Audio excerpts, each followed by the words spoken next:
Hooker's Blades. Hey everybody, back again, and today we're going to take a piece of flat bar here, just some mild steel from the hardware store, and we're going to be making a simple yet fun little medieval style cooking fork for camping.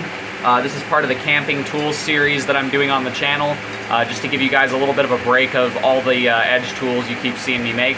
I am going to go back to making knives here shortly. I'm just making a bunch of camping tools as I'm going to be going camping this camping season, and I don't want to buy anything at the store. I want to make as much of it myself as I can. So without further ado, let's get this in the fire and turn it into something useful, shall we?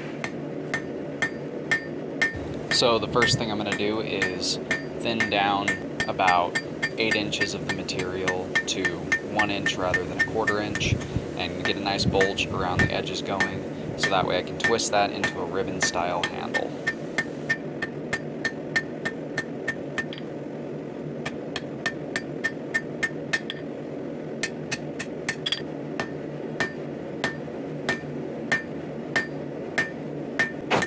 So this ribbon style twist can be kind of finicky. It'll kind of wander on you and you'll have to straighten it a bunch of times.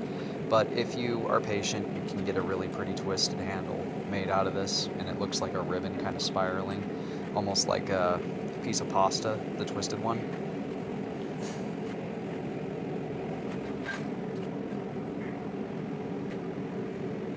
So now I'm going to begin the long process of squaring this section up.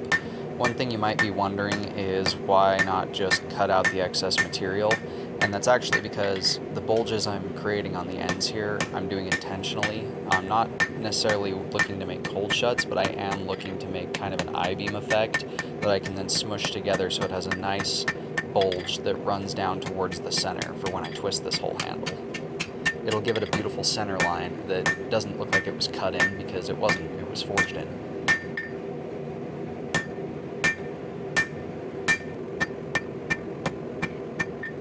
So the way I'm creating this effect is by having the center actually cooler than the edge I'm working. If you look closely, you'll see that the heat, it's kind of hard to see on this camera, but the heat is primarily on the edges. The center, actually, I'm not allowing to get as hot. And what this lets me do is just kind of fold up the material along the edges and upset the whole thing. That way it forms that kind of I-beam effect that I'm trying to create. And as anybody who's been forging for a period of time knows, the horn is always going to be way faster to draw things out on than the face, just because of that radius. I am going to thin up the last little bit and use the edges of my anvil to kind of create a square section where I can cut it off. Off camera, I cut off the excess with my angle grinder, and I cut a slot down the center of it so that I can start to forge out the forks from that. But we'll get to that here in a second.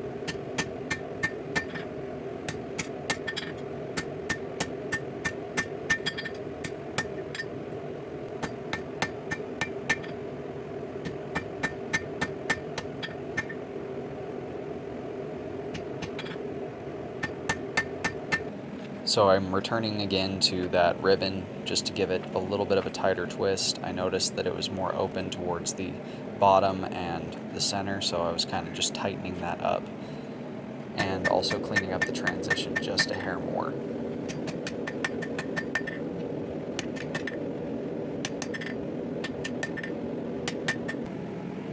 Now I'm going to use a chisel while the metal's hot to just open up that slot that I cut with the angle grinder and spread those guys out. I do go and put those on the anvil and open them up before. That's how I get them even like that. And then I just work each one independently into a nice tapered point and around the ends. That way they can work as the forks.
So I'm just using the Hardy and the Princhel holes in my anvil to measure the length of these to make sure they're both even, and lengthening out the one that was a little shorter.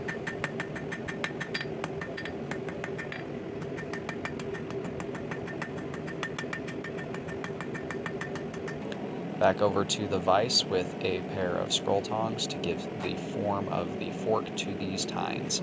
We're going to bend them up and in, and we're also going to bend the about top inch, inch and a half inward, so that way they're better at scooping things up. Then we're going to return to the shank of the tool and square that up for twisting.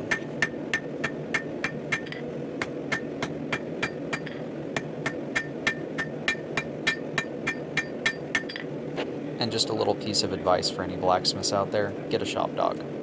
Shop dogs make the world so much better. Have somebody coming in and whining at you just to get a scratch on the head before they run off and do their thing really kind of keeps morale up in the shop.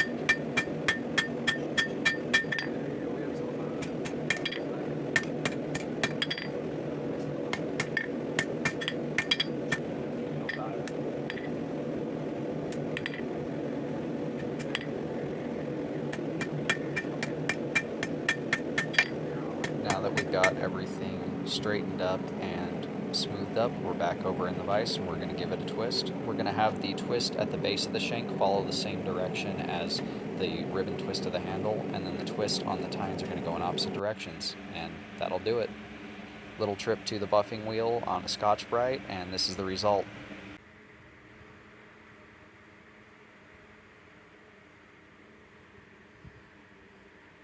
Our little fork is done, little ribbon-handled cooking fork made out of some mild steel. If you guys like the video, go ahead and hit like and subscribe. Don't forget to hit the bell icon so that you get notified when future videos come out, so you don't miss out on tutorials for fun stuff like this, as well as a bunch of videos of me making blades and testing them. I'm primarily a knife and sword making blacksmith, but I'm going camping and I want good camping tools, and you just can't buy camping tools the way they were made 100 years ago. That's how I like them. So until next time, God bless, love you guys, stay sharp out there. Check out our Etsy store if you're looking for a custom sharp object.